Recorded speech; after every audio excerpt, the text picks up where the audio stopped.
Hi, everybody. This is Horsepower Heritage. I'm Maurice Merrick. Thanks for joining me once again.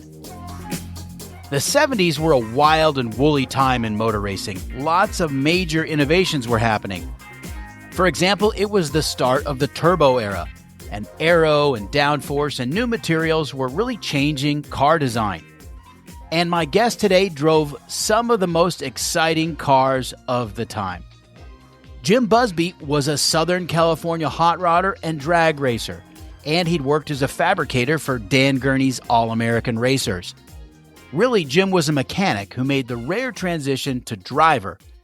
And in the 1970s and 80s, he raced for Brumos, Barclays, BMW, and the Whittington brothers, just to name a few.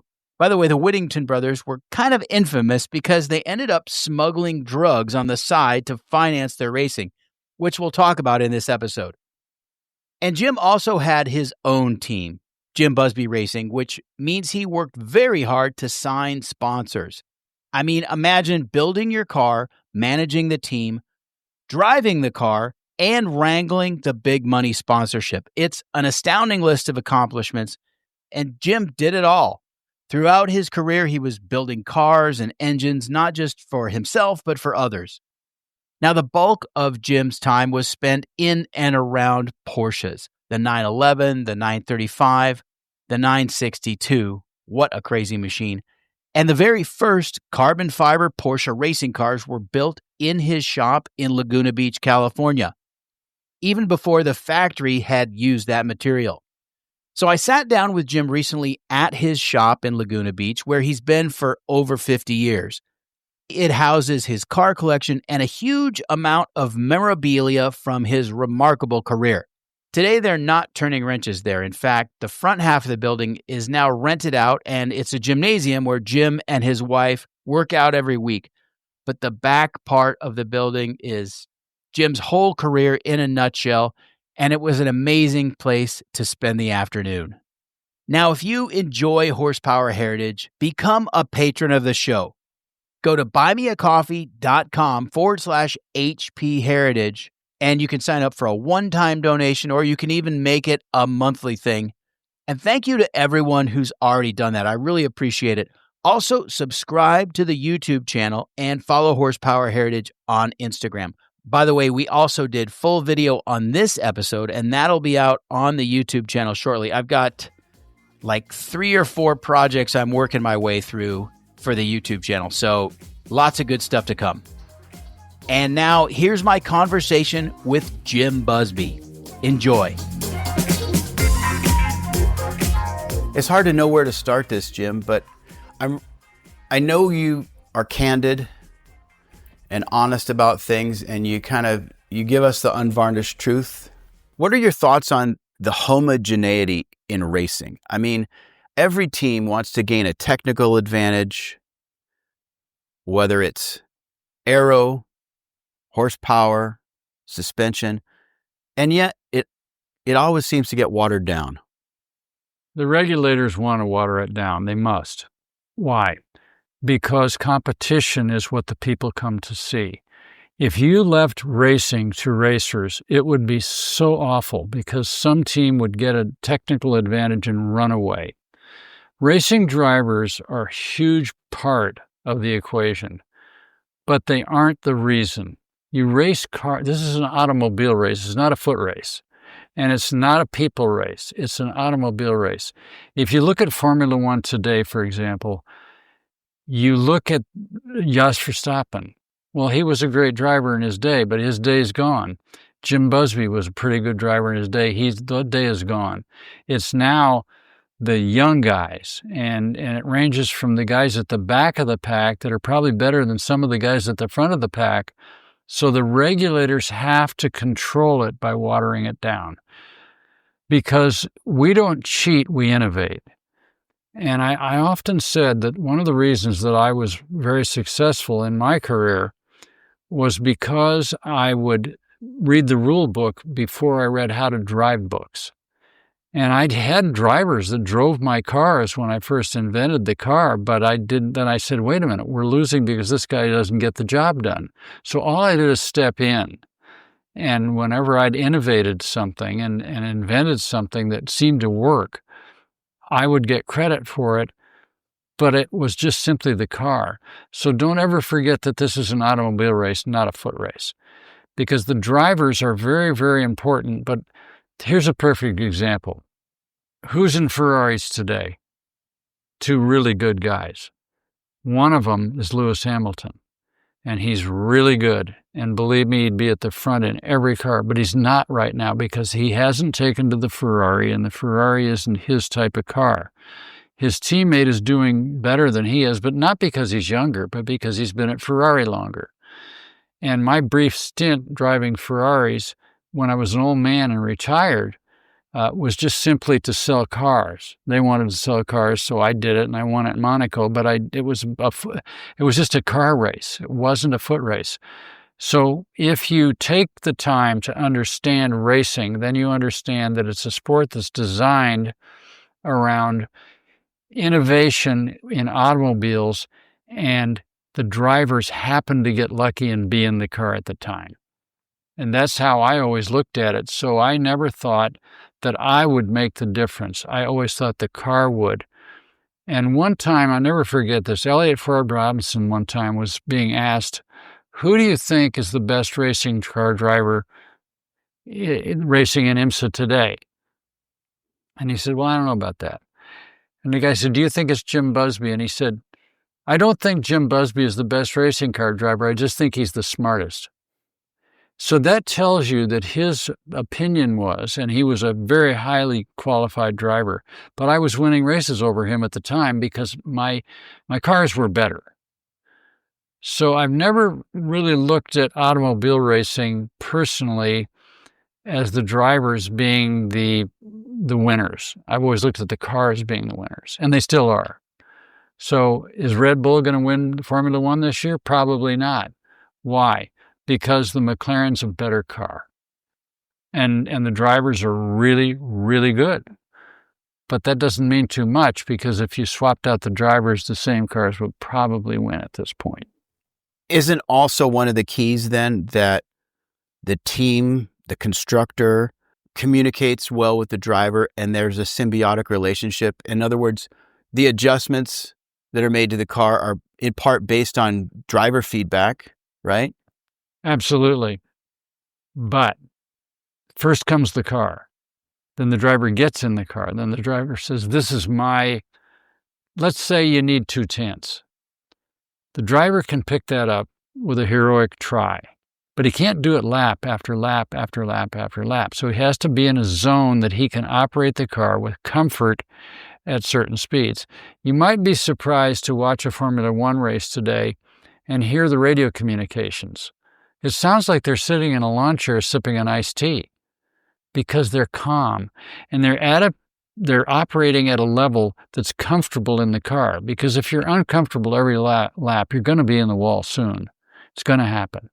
Has that happened to you, Yes. being just terribly uncomfortable? Yes, I've driven some pretty awful cars, some of my own making, and then others not so much. And I just couldn't get to them. I just couldn't get there.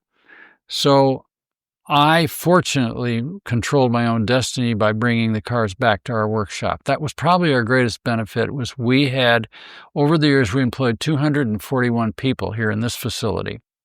When I would drive a car, I would always say, Jim, it's the car. Let's figure this out. And I would come back and talk to the engineers or whoever was working here. And I guess I considered myself the number one engineer. And I'm not an engineer by trade. I just simply wound up getting pretty lucky and having the sense to make changes that made things happen. So I would say, okay, it's this. The car's understeers on the push. Why? Well, it's suspension. I don't think so. I think it's unbalanced. We got too much weight on the front axle or not enough, and so on and so forth. A perfect example was being 1976. I drove the Brumos. Peter Gregg had decided to go to BMW, so he hired me to replace himself. And I drove a Brumos RSR Carrera. It was a pretty good car. And in the 24 hours of Daytona at the first race, we probably should have won, but we had an accident and didn't. But you ended up third, right? We were third. Yeah. We had to stop and fix the car.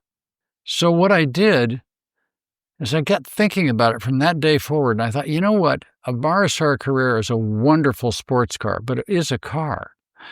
If you want to know what an RSR Carrera was and is today, think of this. If you go to Daytona next year, 50 years later, what are you going to see? You're going to see a 63 911 RSR Carrera with the engine turned around and wings and noses and trim and everything, but it's the same car. Porsche still makes today the car that they made in 1963, the 911, with a 6-cylinder engine behind the axle. Well, all of a sudden, wait a minute, too much weight behind the axle. So what did I think in the day? Wait a minute. I read the rule books very carefully, and I would think to myself, okay, it says there's a mandatory wheelbase. This is FIA regulations, and a mandatory driver position and so on and so forth. But it doesn't say where it has to be. It doesn't say, here's the car, it has to be here. It just says it has to be.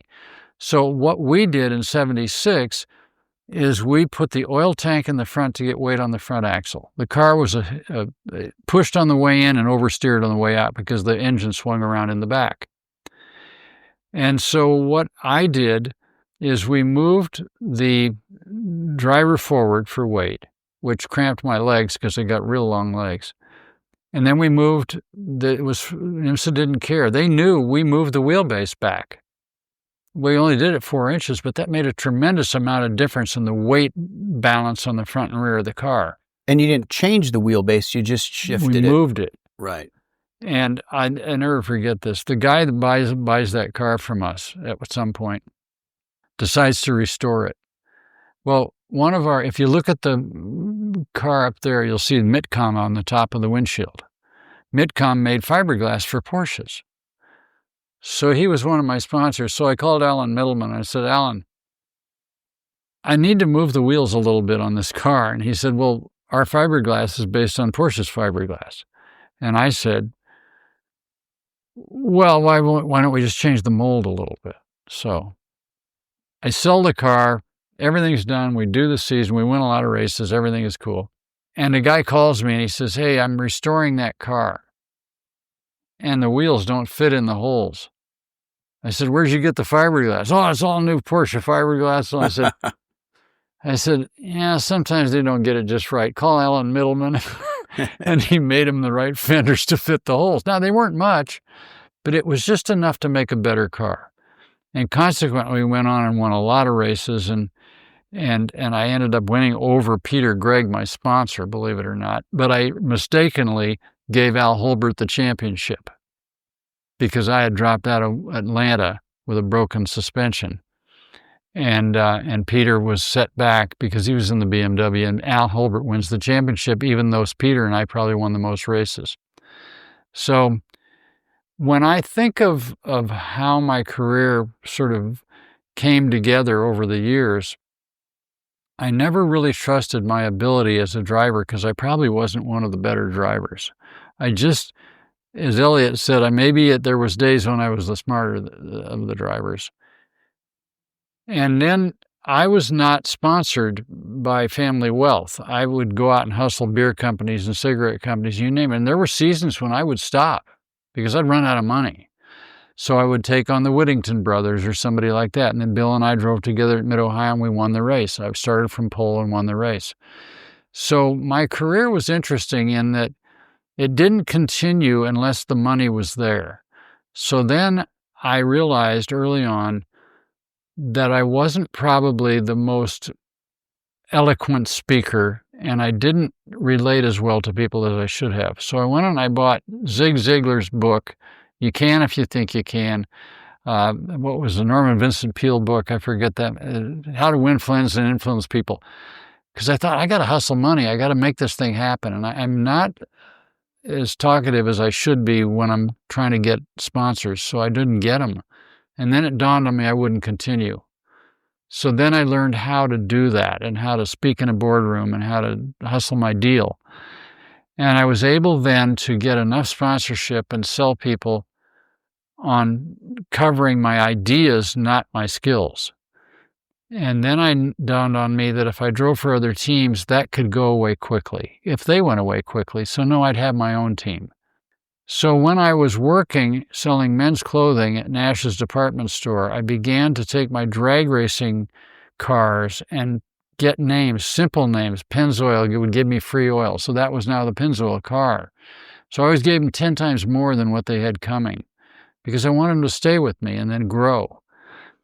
Now, this building, I've now been in here for 53 years, 51 2 years ago when we had the 50th reunion. It's the same building. But I knew that my skills as a driver and even my engineering skills probably would fade away in time. So what did I need? I needed a company that could survive time. So instead of renting a building in Costa Mesa, which I did, and I was always late on the rent, but I always paid it. And I'll never forget it. If you look at my back office here, you'll see a red desk. That was my desk. It was green. It's still here. And I would sit at that next to the cabinet that's now red next to it, which was gray at the time, and it had a payphone on it. And the reason it had a payphone is because the guys that work for me use my phone all the time, and I really ate up my cash. Running up the bill. They call our girls in New York because these guys are traveling all the time. They're all over the world. I once said, why are British race mechanics always so much trouble? And one of British race mechanics says to me, he says, you know, when an airplane full of British race mechanics stops on the tarmac and shuts off the engine, you can still hear the whining. And I said, what does that mean? It means they never shut up. They just whine about everything and they're still the best. So it dawned on me that the only thing I could do was be to accumulate capital so that I could run out of capital. Because you always run out. You can win every single race in the season and the championship points fund and lose money for the year. You got to have sponsors. You got to sell beer and cigarettes. Half of this building that we're in right now is occupied by a gym. Who are the players in the gym? They're all females. I walked in there the other day because I'm still crazy enough to work out. My wife's there every day. And I turned and I told this woman, these are very conservative women in here, and I said, does it dawn on you that you're working at a gym that is completely covered in beer and cigarettes, and you bring your kids in here and teach them how to get healthy? And beer and cigarettes made a career for me. So one day I was it dawned on me that I was at a prize giving in Florida. I can't remember. I was second in the championship or something, and the RJ Reynolds people were there. Well, that's RJ Reynolds tobacco. And so I'd never been a smoker. I might have puffed one or two socially, but that was it. I never liked it. So I stood up. What the hell am I going to say to these people? They want to know why they're so wonderful, and they sponsor me, and they sponsor this whole series. Remember, IMSA was all RJ Reynolds. And because NASCAR was, and NASCAR started IMSA, basically. So I thought, what am I going to say? So I stood up and I said, you know, I just want to thank the people at RJ Reynolds because they really make this possible for all of us. And although I'm not much of a smoker, I promise if I ever take up smoking, I will smoke RJ Reynolds tobacco cigarettes. I got standing ovation. And right then I thought, maybe I can sell this crap. You know, maybe people will buy this. And so that's what I did, and that's what this business is. And this building was purchased with pre-tax dollars from sponsors. So what I would do is I called my accountant. I made a little money at a race, and I'd said, you know, how do I can't pay rent. This is stupid. I need to own the building. I need it to be buying the building for me. Well, you can't have a sponsor that does that. I said, why don't we do this? Tell me how I can get my company, which was a corporation, to make the payments, including water bill, light bill, insurance, taxes, everything. He said, sign a net lease. You make the payment with your cash, but they pay you rent and they pay everything else. That's called a net lease. One day I'm sitting in my office, which was up in the red house, which is not where it is now, but it's all the same stuff.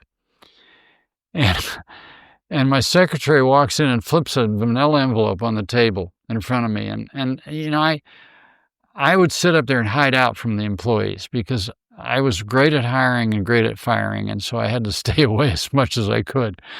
And so I'm sitting up there, and it hadn't been a particularly good day. And she flips this manila envelope on my desk and says, "They sent back our check." And I said, "Our check?" "Well, your check. You just made the payment on the building."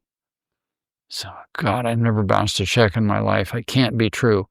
She says, "It doesn't look like that. I don't know what it is." So I open the envelope and I pull it out, and here's the check that I personally had written for the monthly payment on the building, stapled to the deed to the property. I had paid off a 30-year fixed because I bought it with only 20 remaining on it. So for 20 years later, all of a sudden, I'd made too many payments.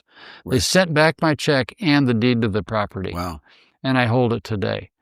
So I tried very hard to make racing a business, and when it didn't make business sense, I'd stop and work on other people's cars. This is why I got the reputation for coming and going. But then I'd turn up in somebody else's car, Hal Shaw or the Whittington brothers or somebody like that.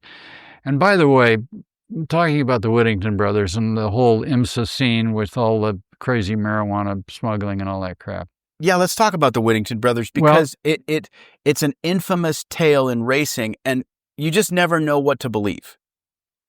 I can tell you this. I did business with the Whittington brothers where I would fly in, sort out the car, fix the anti-roll bars, change the springs, and go home, and then they would race the next day until Bill became a really good racing driver. And I didn't need to do that anymore. But we were at Mid-Ohio. We were going to Mid-Ohio, and Jim, their crew chief, Jim, I forgot his name.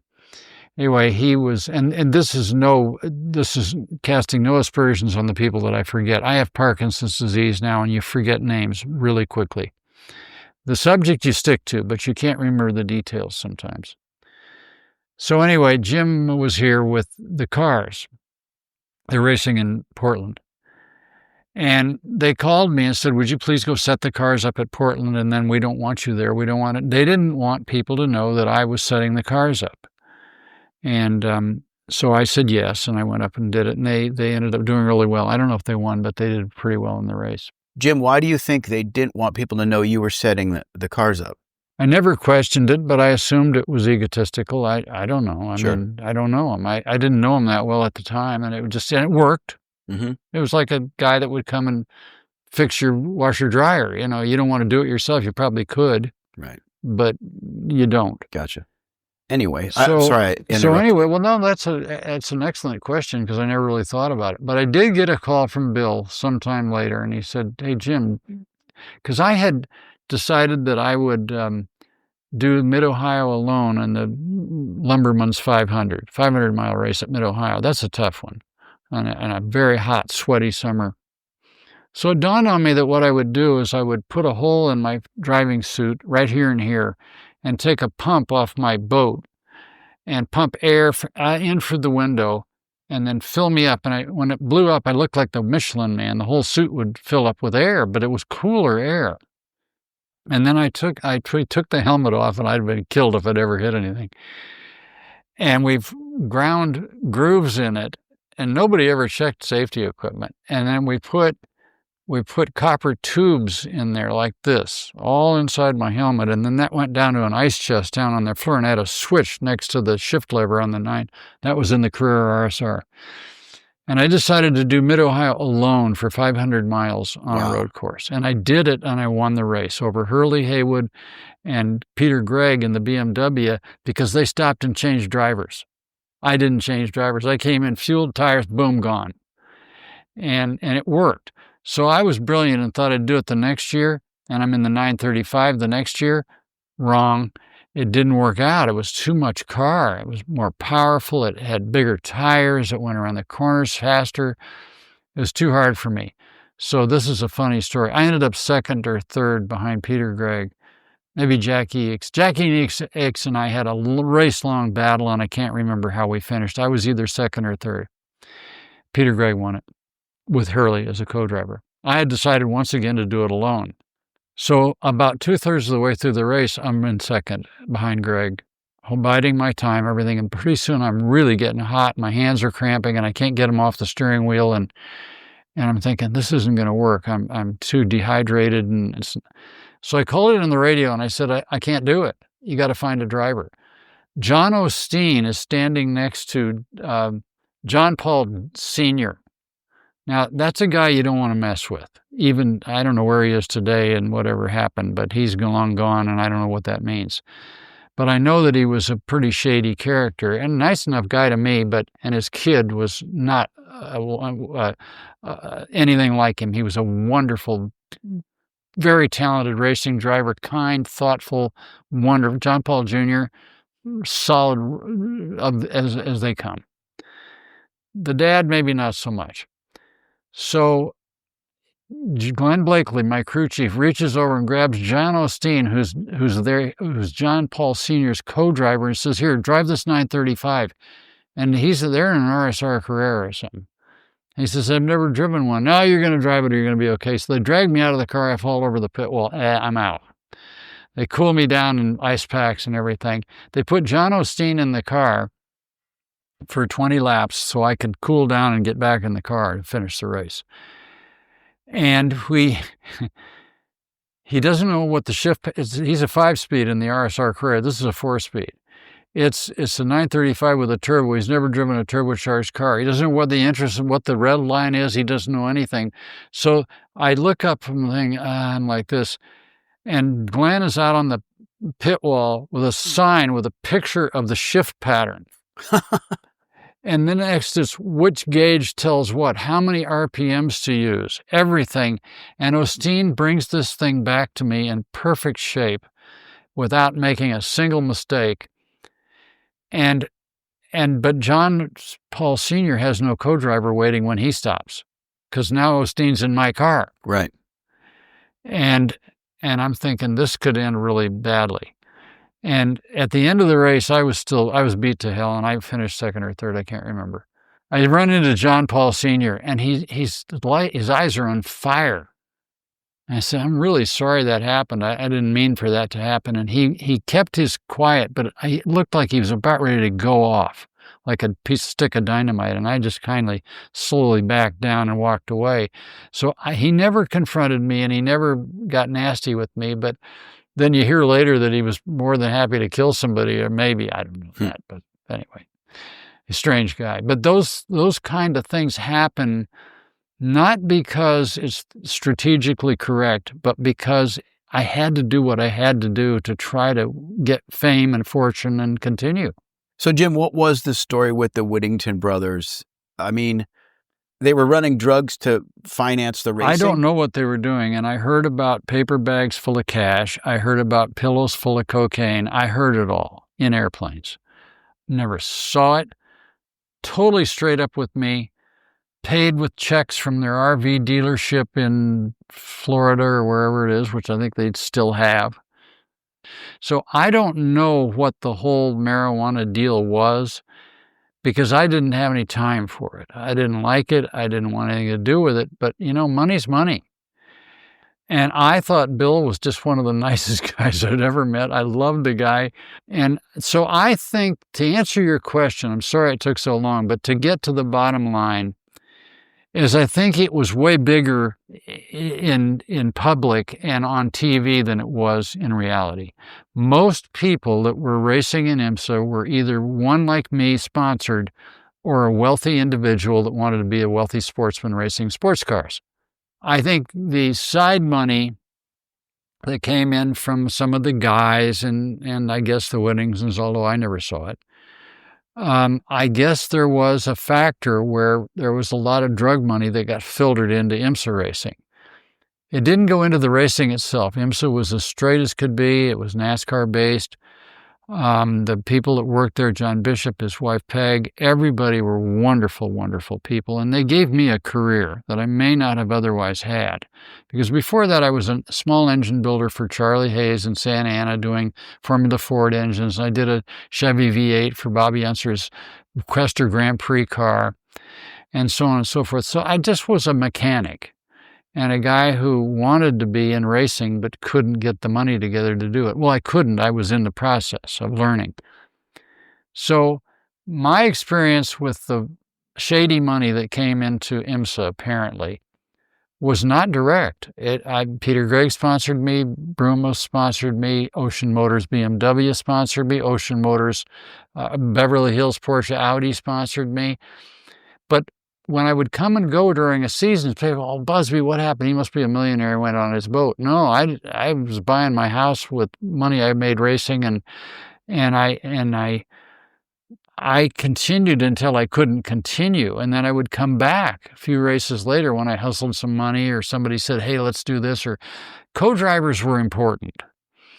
And it was very difficult to just pick a really great, a Derek Bell or a great racing driver. So there were drivers that I drove with that they were pretty good, but not the best. And consequently, and the cars we were driving were probably not the best either. So that I did a lot of races with guys who made it possible to race.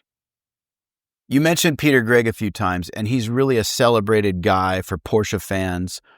Obviously, Brumos Racing. And he was known as Peter Perfect. That was his nickname. He was a meticulous guy. And I've always thought his story it had a sad ending because Peter had an accident, he had a head injury, and then a few years later, he took his own life.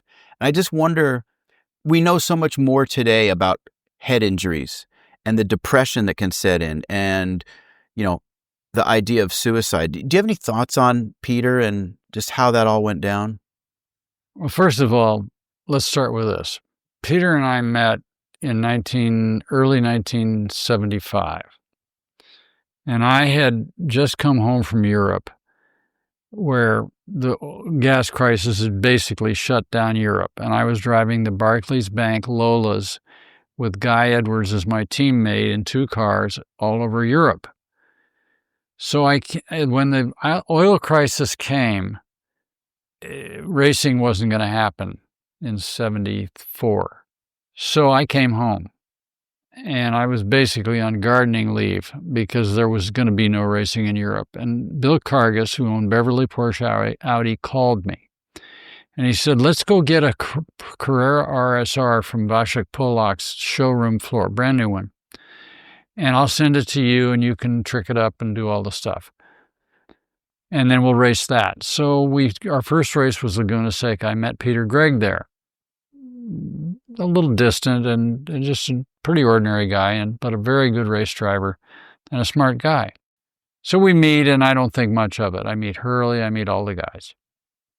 I right away realize when they're pushing their cars around the paddock that the inside tire is chirping, and they got locked rear ends. Now, that's not FIA. And then I realize that they hold more fuel than the fuel cell hose, so I'm going to have to stop for fuel before the end of the race, and they aren't. And then I realize that IMSA is brilliant because they know how to make a race work, not to the regulations, but to a good race. And the old saying, don't stink up my show, that's a John Bishop deal, and they use it in everything now. But he said, you can do whatever you want, just don't stink up my show. In other words, don't cheat. Don't get caught. And if you do cheat, make sure it's a close race. And we did, and but we didn't cheat. We read the rule book very carefully and modified things. Anyway, long and the short of it is I get to Laguna Seca and I get smoked. I'm 7th at the end. Thinking, these guys are pretty good, but not that good. And I've been racing for a while. And I'd never driven a saloon car at all. I'd never been in a sedan. I'd been open wheel cars and in Europe in a sports car. And so I meet Peter and we start talking. And his kids are there and I have my kids there. So the kids make friends. And now pretty soon I'm getting calls from Peter at night. And he says, I'm thinking of moving to BMW. By the end of the season, I'm in the hunt because I've now locked up the rear. We welded up the spider gears in the differential in St. Louis to make a locked rear end in front of everybody. Took the transmission apart, stick welded the gears together, and I had a locked rear end, and that helped a lot. These are oversteering cars, so you want to be able to drive the car forward with both rear tires. So anyway, we get in the hunt. So now I'm up toward the front. Everything's pretty good. I get a call from Peter, and he says, I think I'm going to BMW for sure. Will you take my place? I said, what does that mean? Well, I'll make sure you have everything from Porsche. There's a new RSR sitting down here in Florida and so on and so forth. We'll ship that to you. Okay, so I do that, and that is the one you see on the wall here, the Brumos RSR Carrera number 61, not 59. Right. Because Peter owned 59 and 60. Peter and I are now really close friends. And as eccentric and occasionally difficult as Peter can be, he was my friend, a dear friend. And he is probably more responsible for my IMSA career than anybody out there. I love the guy as a brother. Was he a little kooky? Sure, but I was too, and so was everybody else that's in this game. You sort of have to be, right? Well, this game is if you think that you can be killed in a racing car, you don't belong there. You're absolutely certain that you're not the guy. So, and you aren't. Otherwise, you got to stop. So Peter and I become close friends, and now we're talking at night on the phone. Now, Peter had a hard time sleeping, so he would call me in the middle of the night in Jacksonville time, and I'm in California, so I'm just waking up in the morning and he's going to bed. But we talk about everything, children, life, his ex-wife, my wife, everybody. We become dear friends. So Peter begins to look out for me and make sure that this happens and that happens and doesn't happen. And he introduces me to Joe Hoppen, who became a big part of my career. I don't think that Joe Hoppen, who worked for Volkswagen North America, not Porsche, because there was no Porsche racing. It was Volkswagen. And he ran racing in America for Porsche, basically. And he became a good friend of mine. And everybody has lots of things to say about Joe Hoppen. Not me. He was the nicest guy to me, the most helpful. There was times when cars came here and then went somewhere else and so on and so forth. The car I sold to Otis Chandler was a car that Joe had loaned me. That was the signature car, which became it's sitting in the Peterson Museum today as it was raced by Otis Chandler and John, I forgot that guy's name. And Otis Chandler was at the time the publisher of the Los Angeles Times. Yes, he was. And coincidentally, believe it or not, my stepfather was the editor of the LA Times and ran the paper with Otis. Otis and I became friends. Otis was not a racing driver, but he had a chance to have this car. I don't know if they ever raced it other than they took it to Riverside one time. I don't know. I never tracked it. Wish I had that car back. I'd love to put it back in the signature colors and put it right in the middle of this room. But anyway, so the long and the short of it is Peter, in going to BMW, hands me the Porsche deal. Now, naturally, I'm not going to leave that Porsche alone. We did all our little tricks and moved the wheelbase a little bit and moved this and put the oil tank in the front. And we did everything to make it competitive. And bango, we win 6 races. Peter and I ran into each other. You put us on the racetrack together and we'll either win or kill each other. And that was the way it was to the very end. He was leading the Ontario Grand Prix, my first race win in IMSA. And he was blocking me everywhere in the infield, and then the BMW would pull away from me on the straight.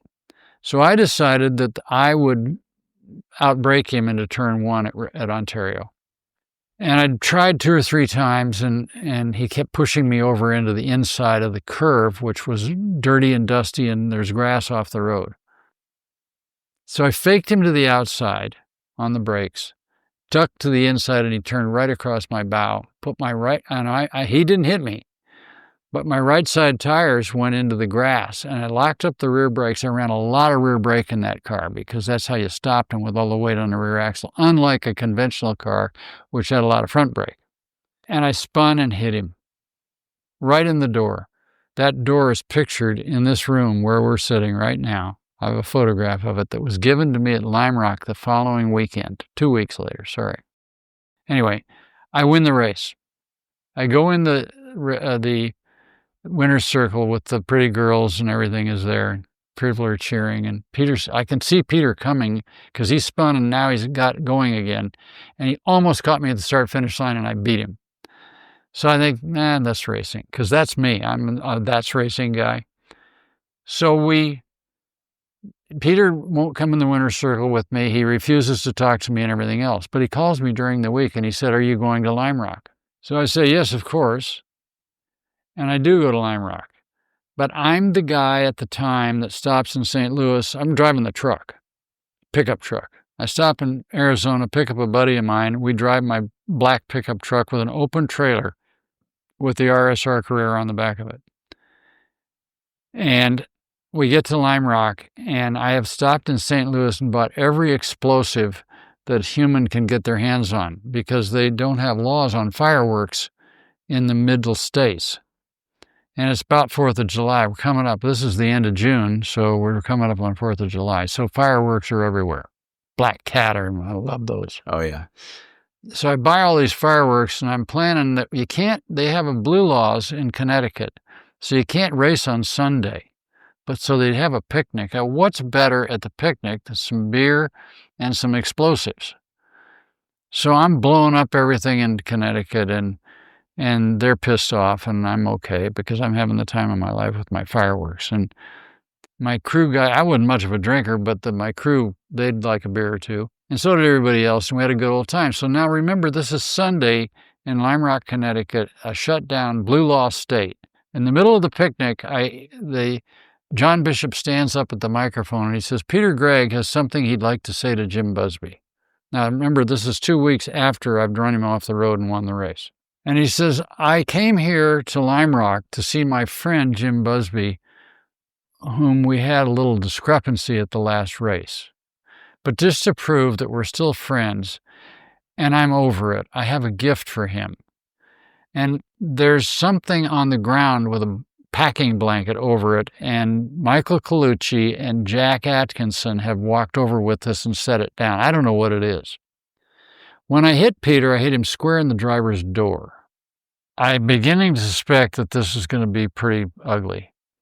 So I'm thinking maybe a cherry bomb would be good right now, or some firecrackers or something. And I don't. So he says, "I'd just like to congratulate Jim Busby on his recent win at the Ontario Motor Speedway over the Peter Gregg BMW. And to prove that there's no hard feelings, I want to give Jim a gift." And the very door is there. And instead of just saying Peter Gregg Racing BMW, it says Peter Gregg Racing BMW, and it's caved in where I hit him. And then it says first place, Ontario Motor Speedway, and the date, May 7th or whatever it was. Jim Busby, Porsche.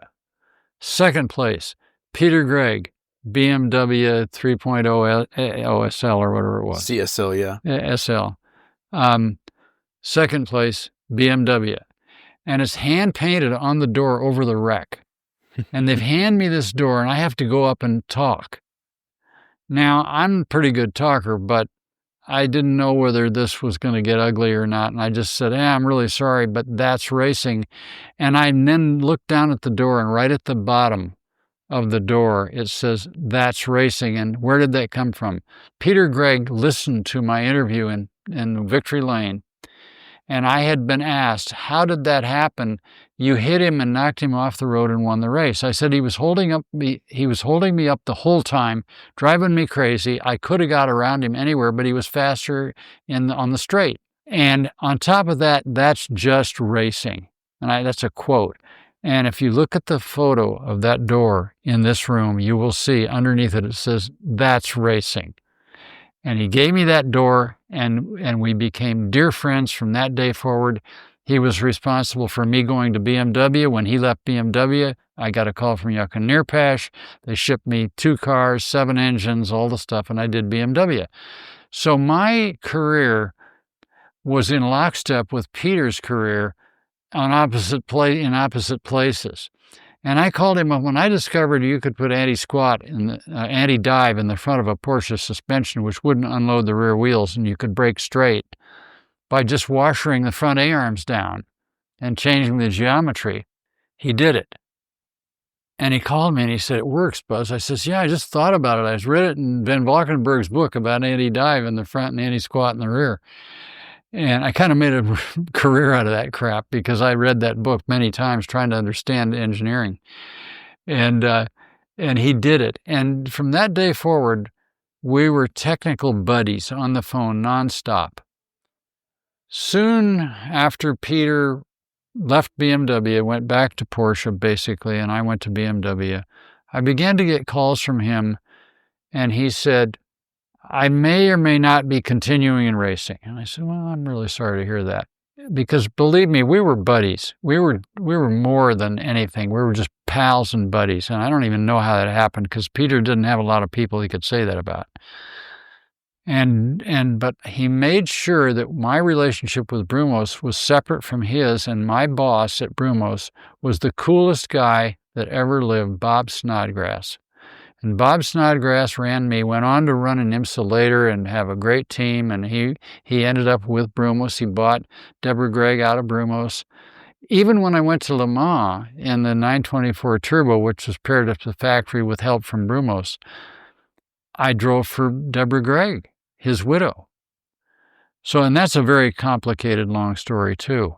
But to answer your question about Peter, a dear friend of mine, a very, very smart guy, and I was so angry that he ended his own life that I refused to go to the funeral. I was that angry. I turned to my wife and I said, "I'm not going to go. That jerk, I can't believe he did that." And it really hurt me deeply. It was like your brother kills himself and you say, "What is it, my fault? What did I say? What did I do?" And we didn't do anything. Peter suffered. Now, did Peter suffer because he had an accident and rolled a car over and hit his head? I don't know. I don't know. And did I ever notice in Peter the idea that he could be a little out there? Maybe a little, but not really. He was a very smart guy, made good money, came from a great family. He was a military guy. And I don't know why Peter did what he did. He had been married to his first wife forever. I think he was still in love with her. Whether that had something to do with it or not, I could never tell you. I'd be stupid to say it, but I miss him today. When I look back at my career, it's very clear that my sports car career in America was a result of my relationship with Peter Gregg. I considered him my dear friend at the time. I would consider him my friend today, and I would do anything I could for him. And I still talk to Simon, his kid. I had a great experience at Amelia Island. I was invited down to be a judge. Coincidentally, the BMW that I put on the pole and led a lot of races before the engines blew up in that 320 Turbo with a slant rear window that everybody tried to get me on. And I said, "No, read the rule book. Aerodynamic devices, if contained within the frontal projection of the car, are legal behind the driver." And all I did is add a window. The rear window is still there, but I added a window over that, and that became the rear lead to the wing. It was worth a couple of seconds a lap, believe it or not. That's some tracks. Anyway, so I did all that stuff, but I wouldn't have been able to do it if Peter Gregg hadn't steered me in the directions that he did. And he understood that while I was a good racer and I knew what I was doing, that I would run out of money.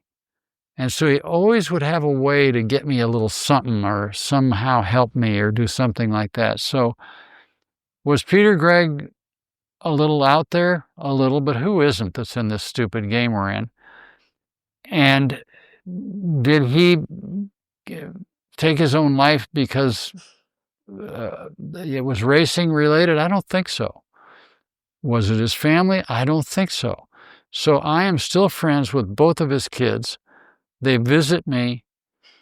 I love to restore things, so I've restored an old Hinckley boat now.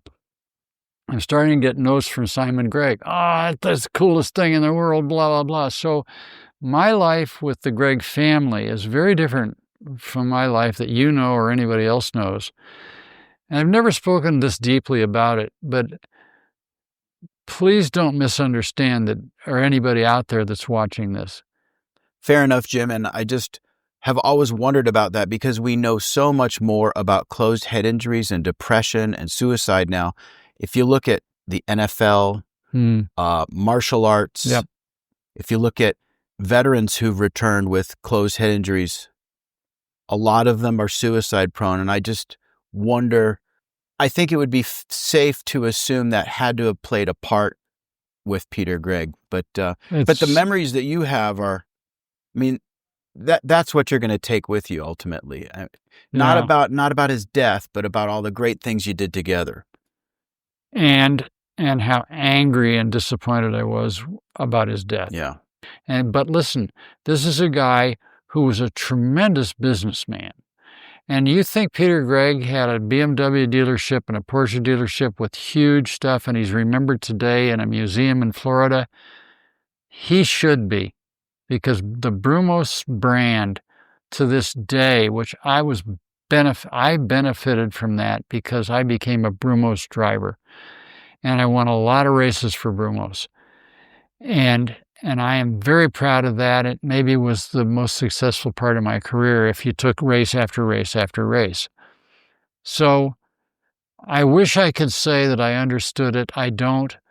I think there is also a factor in professional sports today where perhaps head injuries and closed head injuries are a very important factor in people fading away in their later life or even killing themselves or attempting. Just remember, they also ran out of money. Yeah, that's true. And boy, there's nothing worse than being old and broke. Yeah. And I'll never forget this. I was racing and I was getting short on dough, and somebody says, "Well, you're going to go to the next race?" No, I can't. Why? I got a house payment. I got a kid payment. I got this. And then I'd disappear for 2 or 3 races. Then I'd hustle a new deal and I'd come back and go racing again. People just thought I was a rich kid that stopped. I stopped. I ran out of money. And then that was racing. You could do that in the day because the technology advances now by the hour at racetracks, not by the day or the week or the month. And so I came and went, but I would always come back with some kind of success or a team up with somebody. Or when Joe Hoppen loaned me the Porsche 935, it was funny. We were in this workshop and this white 935 arrives from Germany. Now remember, Porsche didn't sell 935s in the country because John Bishop didn't allow them in IMSA. So I was a big advocate knowing that the Chevy was faster than we were. So I would go to John Bishop, and I've got a great picture on the wall over here of me and John Bishop, and he's laughing at me. And I know what he's thinking. Oh, here comes Busby again. He wants to talk about the Porsche 935. And I was kind of carrying Joe's water on this deal, trying to get him to agree to do it. And what I did get him to do was agree to make the 934.5. And speaking of the 934.5 and the 935, I wanted to talk to you about the Kramer brothers, Erwin and Manfred, 2 German hot rodders, right? I think they started with a 356 they found in a junkyard. And by the 70s, they're full tuners. They're racing. And how did you hook up with them? It's really funny that you asked me that question right now because I was just talking about the converted 934 that I did for Hal Shaw and drove to 10th place at Daytona while being lapped by 935s with more horsepower. But it was a great car because we built it here with all 935 stuff and just had a 934 motor, so it was lacking 80 or 90 horsepower, which is a lot, particularly at Daytona where you're flat chat the whole time. So I finished my stint in Hal Shaw's car, and I'm walking back to the garage to get in the motorhome and clean up a little bit and have a little sip of tea or something. And this guy walks up to me. He said, "Jimmy." I said, "Erwin." "Oh, yeah, okay, I know you. Erwin Kramer. You want to drive our car at Le Mans?" I said, "Sure." And he says, "You think you can find 20 grand?" And I said, "No, because I drive for money. I don't do that." And he says, "No, it's not for you. The guys that you're going to drive with in our 935 at Le Mans bring the money." I said, "Who are they?" And I'm not going to tell you who they are, and I'm not going to mention it. I never have and I never will. I said, "Erwin, I race pretty hard, and I want to win, and I want a chance to win. But just if we're going to have to raise 20 grand to get some drivers that maybe aren't going to win, then no thank you. He said, well, can you think of anybody? Rick Knoop, we had just done an RSR Carrera for Steve Earle and Rick Knoop to drive at Sebring, and it was in the workshop, and I knew him. I'd met him. He was a young kid. And Chris Cord is one hell of a good racing car driver, sadly dead now, and a dear friend of mine. And I said, well, Fred Knoop, do you think Rick would like to go to Le Mans? Because I think he can do the day stints. He's never driven a fast car at night, and this is pre-chicanes. This is hauling butt down the Mulsanne Straight. And we're killing a few guys every year, and so it's not working out real well. But I'll go anyway. See, and to skip forward quickly, but I'll come back. Somebody asked me one time why you never did the Indy 500. And I said, it's simple. Roger Penske never called me. And they said, well, what does that have to do with it? I said, I had offers to drive in the 500, but have you ever been in Indiana in the summer and sat next to a bug zapper? Because that's what Indy is. You got a concrete wall, and these cars are running around sounding like bugs, and all of a sudden they'd stop. And they hit the wall. And there's a big flash, and the bug's dead because they hit a bug zapper. That's what Indy reminds me of. And I'll go out and risk my life to do the Indy 500, but I ain't going to do it in a junk car. And at the time, I wasn't well known, and I was offered rides that I wouldn't take. If Roger Penske had called me, I'd have been there in a heartbeat. He never did, and I never went to Indy. Now, having said all of that, that was my same mentality when I talked to the Kramers. So I thought, if we could raise the 20 grand, then I get paycheck and airfare and everything, and I get a piece of the action if we win, and I get to drive a car that could do well in the GT category. And even overall, the following year, the very same car won the race the year after because I put the Whittington brothers on to the Kramers. They said, how'd you get there? I said, well, I just did a deal with the Kramers. Well, there was prototypes in our race. There wasn't at his. They dropped the prototypes out, and they went overall. We won. We were sixth and first at GT, which I consider a win. And so and I've got the cup right there to prove it. So when I talked to Fred Knoop, he said, yeah, I think Rick would love to go to Le Mans. Said, do you think we could limit his stuff in the car during the day until he gets used to night? Yeah. So I thought, who else? And Fred said, Chris Cord. I said, Chris Cord is really fast. I'd raced him in his Camaro, and believe me, or his Monza. And it was really, really fast. And he was fast. And he had good moves. I liked his moves, and I was really impressed. So I get a call from Rick Knoop and Chris Cord. And they've found Chris was a venture capital guy. That's what he worked a daily job at. And he found a company called Amdahl Computers, which was coming into the computer world, and asked him for 20 grand. And they said, sure, got to put the name on the car. And then we'll be there. We'll come to the race. We'll do the whole deal. So there you go. Now we got the 20 grand, and none of us are coming out of pocket. And we get there. And I get in the car, and we go out, and it's vibrating so bad, there's no way it's going to last an hour. I say, no, there's something bad wrong here. So they do it's a brand new Porsche, from Porsche. Somewhere along the line in the service, they had mistimed the rear axles. If you look at the Porsche, the big rubber donuts and the titanium half shafts in the back end of a 935 are sort of post-917 drive system. Very well thought out. And it has to be timed like this. It can't be timed like this. Somebody somewhere, Porsche, the Kramers, somebody had timed them like this. This car down the straight like this. I go, what the hell's going on? And they tried everything they could imagine. I crawled under the back of the car, and I said, who put these half shafts in here? Blah, blah, blah, blah. Everybody had an excuse. And, of course, right away, everybody spoke nothing but German.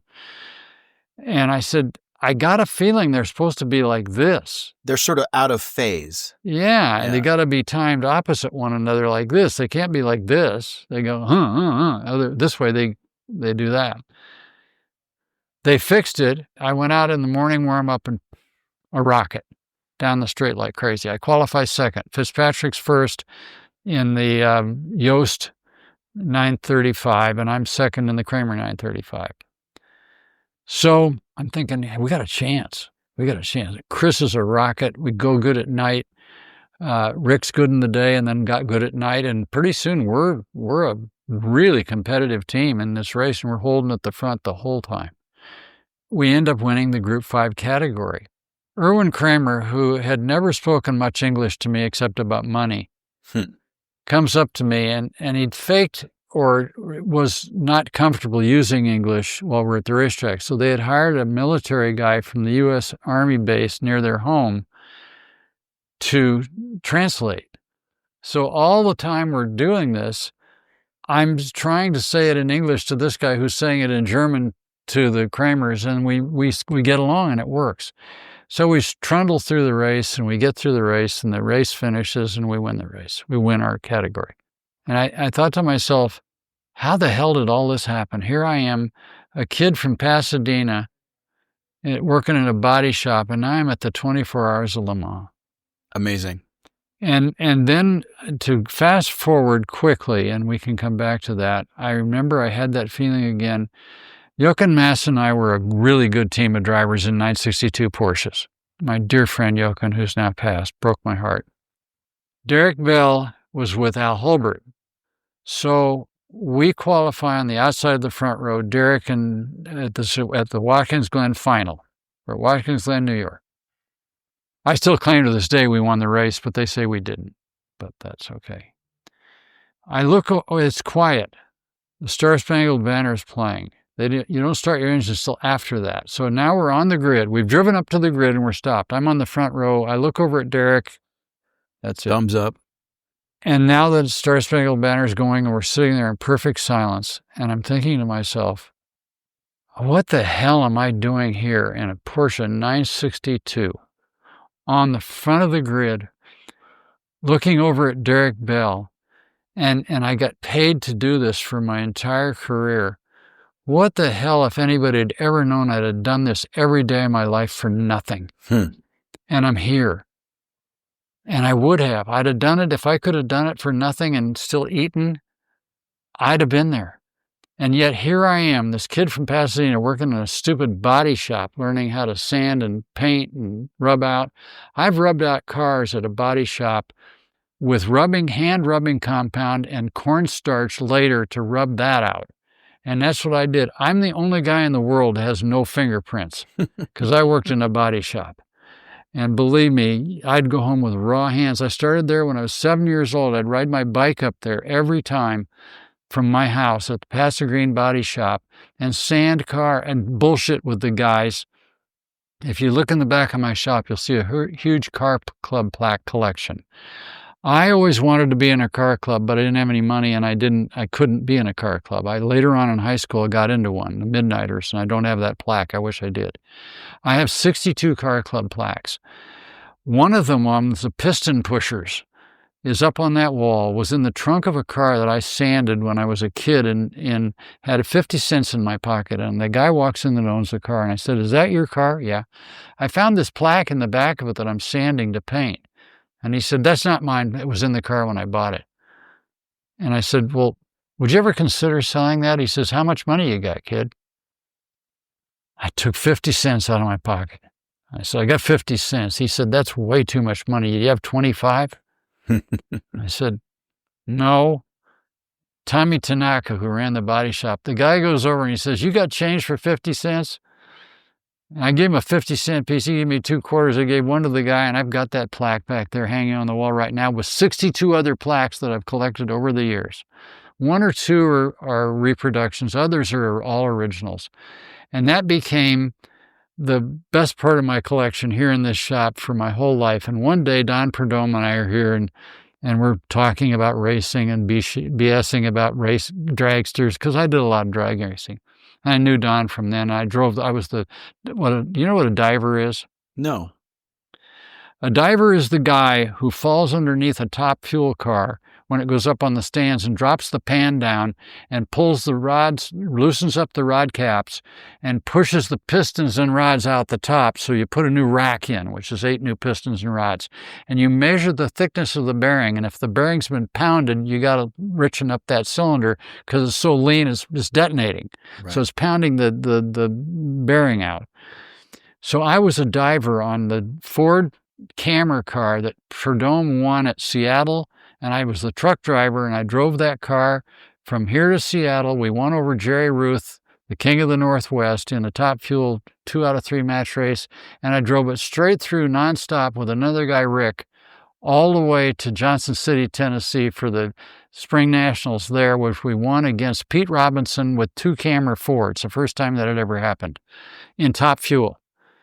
And I was the diver in that thing. I sometimes kid and say, I think I still have gasket cinch in my hair. And you know, when the Fords cracked exhaust ports, they're aluminum heads, and with Top Fuel, it'll crack the exhaust ports. So Ed Pink figured out he could porcelainize the ports, and they'd last for about 3 rounds. But the 4th round, they leaked. Water came out. We used to run water in the engines. They don't today, but we did. And I would lay under this car and drain all the water out full of K&W block sealer, which you put in hot water and it hardens. Well, this was in the engine trying to seal exhaust ports for the last round. I'm laying under this car and it's running in my hair. And I don't care. We're going in the final. It's Prudhomme's driving. I'm just a diver and a truck driver. And I kidded Ed Pink the last time I saw him, sadly. He gave me that book before he died. And he says, "Hey, Buzz, do you remember where we all started?" And I said, "Boy, how can I forget? It was the time of my life." And I thought Don Prudhomme was the coolest guy in the world, and we became friends later on. I mentioned the only car club plaque I didn't have was his what was the name of it? The Burbank Road Kings. Road Kings out of Burbank. They were the hottest guys, Tommy Ivo and all the guys, right? And I'm just this kid from Pasadena, and I'm in the Midnighters. We're nobodies, right? So we go over to Glendale and race these guys and get our asses smoked, handed to us. I mean, terrible. Where did you race? Were you guys out in the Orange Colorado Groves? Boulevard, man. Orange Groves were in Santa Ana. Okay. Remember, right out here at the end of this freeway, that's where the Orange Groves were. Now it's freeways and houses.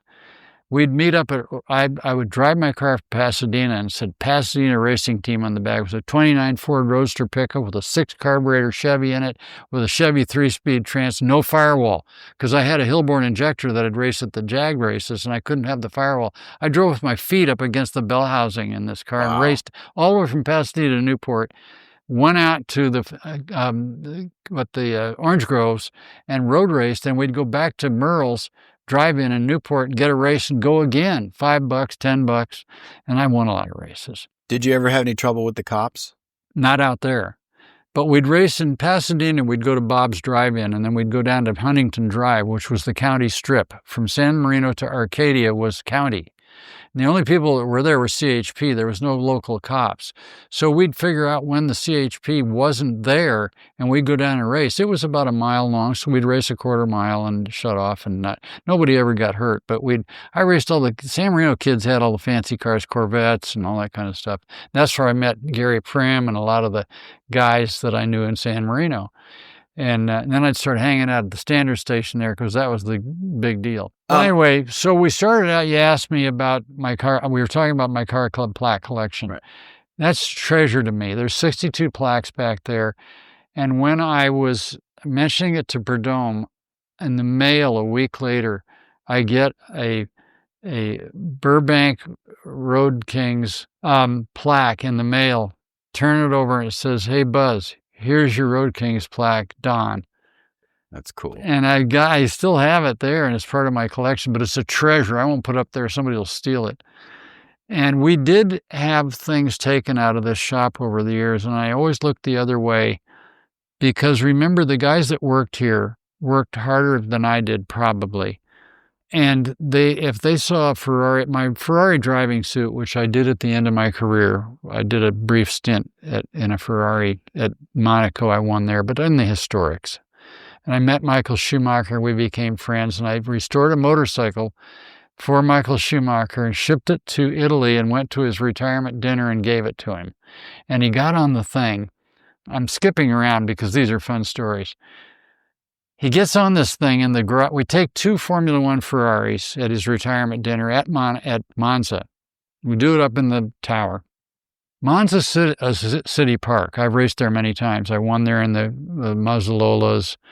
I won there in the Ferrari Formula One car in historics. And Schumacher was racing the primary race. I was racing in the historics at Monaco. He wins, I win. So anyway, he's had a drink or two in his motorhome, and we roll this Harley out, and I'll show you a picture of it. It's in my back office, and he can't start it because he doesn't weigh enough. It's a kickstart. We call it a bobber. So sure. I took 2 inches out of the back arm, lowers the bike down a little bit, and this friend of mine up in Santa Monica helps me with it. We get this thing built. I fly it on Ferrari's nickel. We fly this thing to Maranello. They truck it up to Monza, and we cover it up with a sheet. And it's between 2 F1 Ferraris that Schumacher has driven. They go get him out of his motorhome. We come down there with just the guys that are in the historic races and the primary mechanics and the guys who are really important to Schumacher's deal. And Jean Todt is there and the usual suspects. And I stand up in front of her and I say, Michael, we got together and decided to build this motorcycle for you. We know what a Harley-Davidson fan you are. And so we built this motorcycle for you. And on behalf of all of us here in this garage, we all chipped in and we made this happen for you. It's a gift, our gift to you. I'm hoping it's still in his home in Switzerland with his wife. Maybe not. We pull the cover off and he takes one look at this thing and he says, this is the coolest thing I've ever seen. He says, how do you start this thing? It's got a little tiny headline on it. This is pitch black in the middle of the night. Monza is a city park.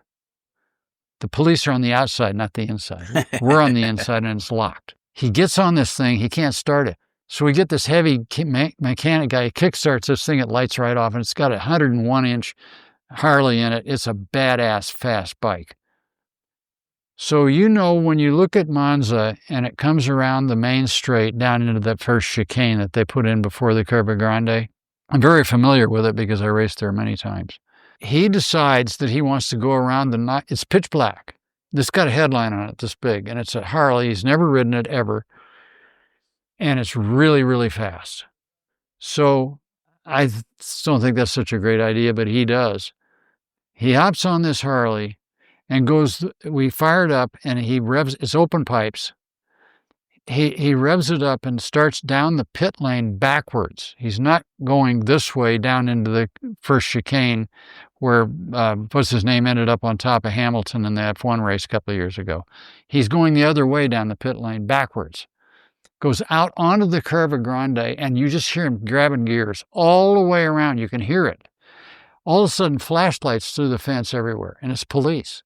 They can't get to us. They're locked out of the park because they're on the outside protecting the perimeter. And I'm thinking to myself, oh, shit, I'm going to go to prison in Italy. I don't want to do this. And I think to myself, wait a minute, Ferrari owns Italy. Who cares? Yeah, right. So. And he loved the bike. Oh, God. So you hear him click, click, click through the Curva Grande backwards and coming out on the straight, and we think he'll duck in the pits. Wrong. He goes by flat chat in high gear going the opposite direction, up the straight, not down the straight at Monza. And we're all going, oh, my God, he's going to die on our motorcycle, and it's terrible. And you hear him do the whole lap again, and the flashlights are going, and the loudspeakers yelling in Italian at us. What the hell are you doing in there? And there was about 100 of us all together because all the employees that were there at Ferrari and everybody were celebrating his retirement dinner. And I'm thinking to myself, this is not going to end well. So he comes on that lap. He comes flying in the pits backwards, right by the timing tower there. Locks it up locks the rear wheel and slides sideways and comes to a complete stop and stands up and says, "Bitchin'," in perfect English. Fantastic. And so there's a picture of that in the back office here in the shop. So when people come here to look at stuff, they end up looking at all the little sort of trivial things, and like this stupid nose here from the 962 that we won Daytona. I found that in Canada I called to buy a fuel pump for a guy who had a 356. Needed a fuel pump, and I didn't want a real Porsche one. I found one in Canada on eBay or something, and I called the guy, and I said, hey, I got to get that fuel pump from you. Or please send it to me. It's $15 or something. I said, I'll pay you if you fly it here. It's good. My customer wants it. So he says, okay, I can do that, but I got something you'd like to even have better. I said, what's that? He said, I have the nose off your Daytona winning 962. I said, you do? How did you get that? He said, you sold it to me. I said, I did? He says, yeah, you sold it to me for $100. I said, oh my God. We would take 5 noses to every race because we knocked a lot of noses off and subframes would break and this stuff. So they'd grind up on the pavement. You always started the race with a new nose. So that leaves 2 or 3 laying on the ground. At the end of the race, we got to fill up our 18-wheeler, and I leave behind the junk I don't want. Tires, bent wheels. I just leave it there. So I got $100 a nose. I lined them up on the fence. The older I'd pay $100 a nose. I'd put the money in my pocket, hand it to the truck driver, and say, "Go have dinner on the way home and enjoy yourself." And so these 2 or 3 noses would disappear. I had sold him that nose for $100. So he says, "I'll sell it to you." And I said, "Oh, good. I'll send you $100, huh?" He says, "No, send me $5,000." And I did. I didn't even flinch. I wrote him a check for $5,000 and sent it to him. And he packed it up and sent it to me. And there is the actual nose off that car. And I put a little sign there that says 24 hours later. There you go. Yeah. That's what it looked like. The only thing he does is I put new headlight covers on it because they were broken. But the rest of it is the rubber smeared on the nose, chips out of the paint. Everything is still as it finished the race. Full of battle scars. You bet it. I love it. I love it. People love to talk about the 917 and then the 935, but the 962 was a really special car as well. The most special. Why was it such a great car? First of all, in its original form, it won everything. Championships, races, everything. We shipped them to America and they were reliable, and we finished races and we won races. We finished 1-2 at Riverside with 2 962s that we just had for 6 months on BF Goodrich tires, which had never made tires for 962. So very, very impressive car. Unfortunately, it outlived its safety. When those cars first arrived here, they had 625 horsepower, which was okay. It was pretty fast. I mean, they were 210-mile-an-hour cars at the right places. And at the time, I think they were 2.8 liters, single turbo. Single turbo, because John Bishop demanded that. They were water-cooled, flat 6, 4 valves in Europe with twin turbos, one on either side. We had a single turbo, basic 934 plus-ish motor, 600 horsepower. Remember that we'd had the 3.3 liter flat 6 air-cooled motors up to nearly 1,000 horsepower at the end when we welded the cylinder heads on, and because we kept pulling the studs out, so we just welded the cylinders like an Offenhauser to the barrels and then bored them from the inside and slipped the sleeve in. So anyway, I stepped back. The 962 was perhaps the most successful racing car in history. Probably won more races than any other car ever. And they started out with a production run of, I'm going to guess, 20 cars. They ultimately, over 40 of them were built. Now, people ask me what was the difference between the ones we had in the beginning, and we had 6 962s altogether, including the 2 we built here. Porsche assigned chassis numbers to our cars that were built here. And they were Jimmy Chapman Tubb, an IndyCar guy who lived out here in Laguna Hills, and the floor right behind where we sit is a transit poured floor. We didn't have a chassis jig. We built them on the floor. Every car you see that's ever been built here was built on this floor because we poured a transit floor there, which is perfect in every way. Sideways, backwards, upside down. It was perfect. And we'd nail things to the floor and build jigs off of that we built that 32 Ford you see back there. We built that Ferrari Maranello. We built the 962s all on that floor right there.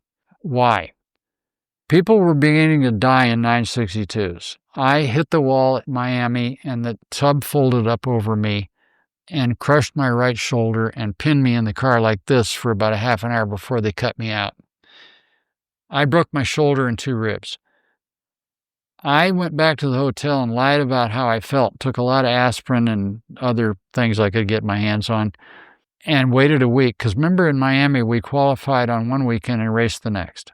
So we had a week in between.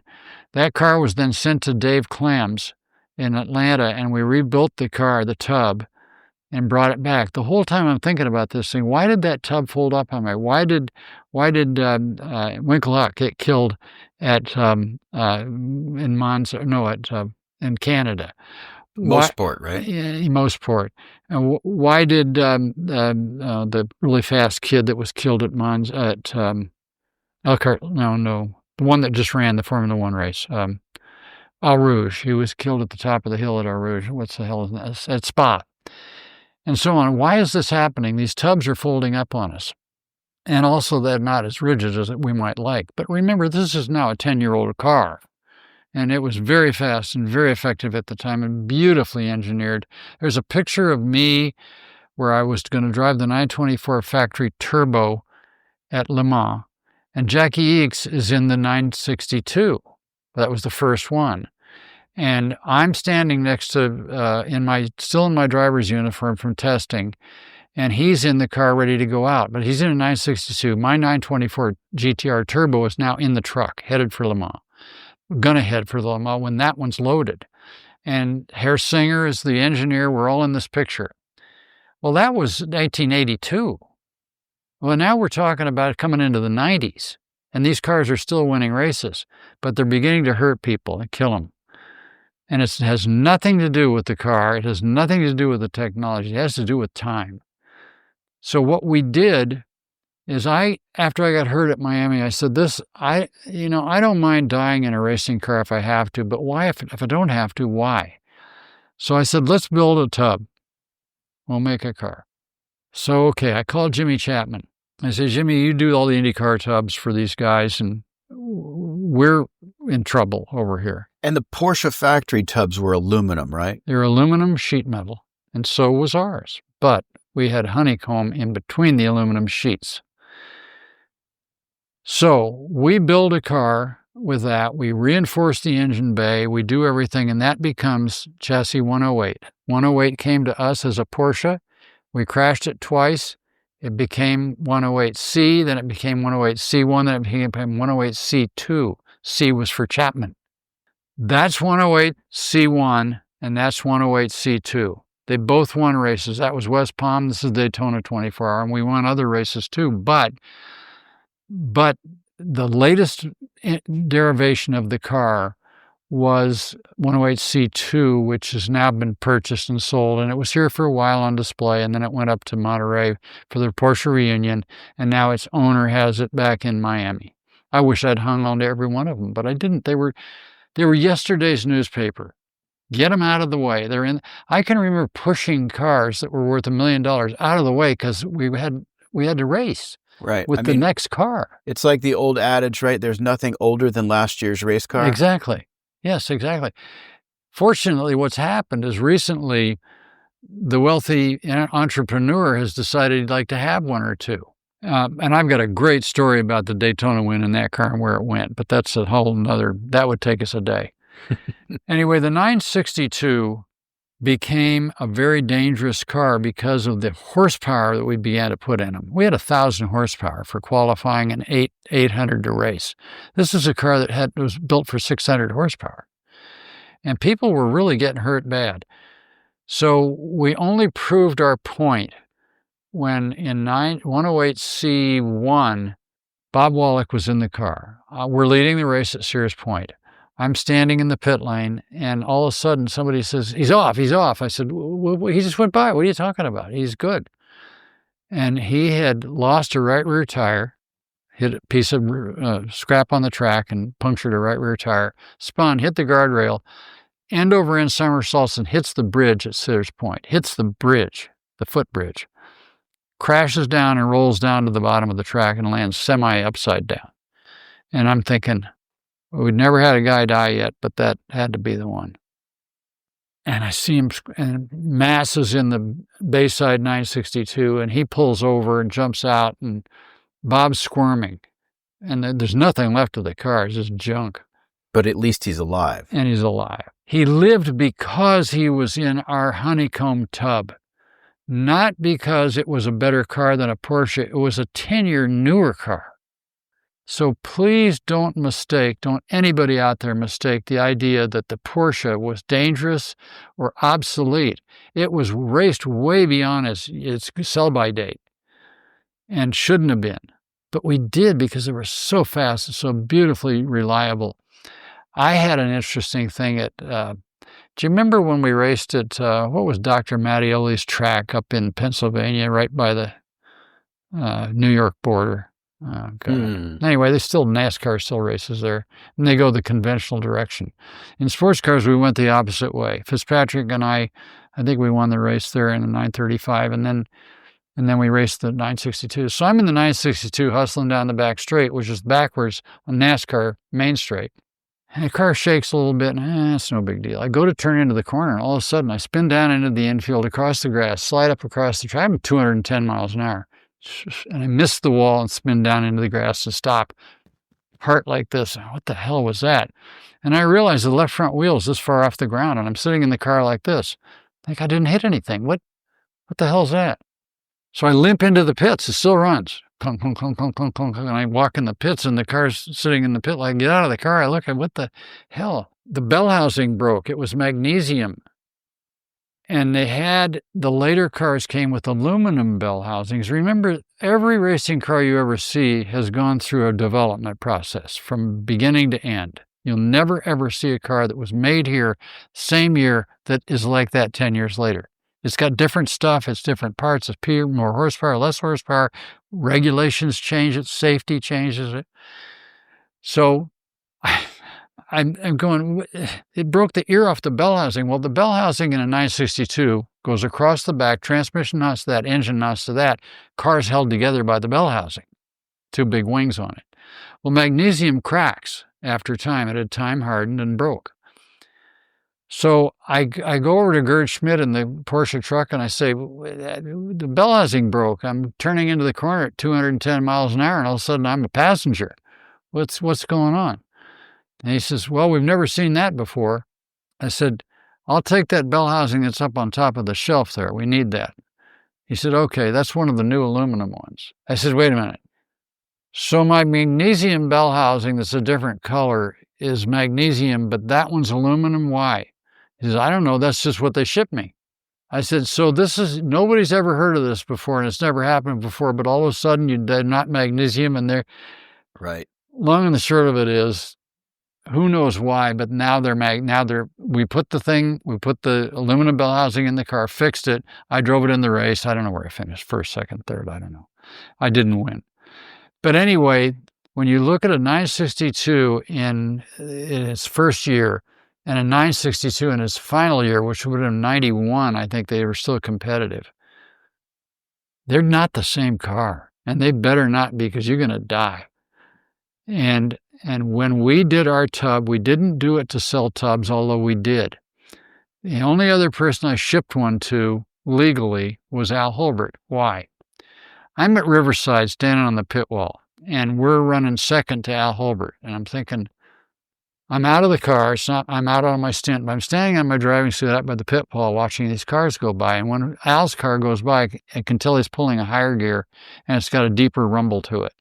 I go over to Alvin Springer and I say, hey, Springer, that's a 3.2-liter motor.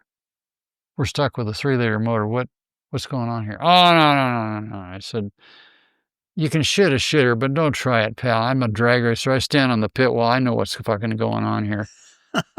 and he says, well, I don't know anything about that. You'll have to talk to Al.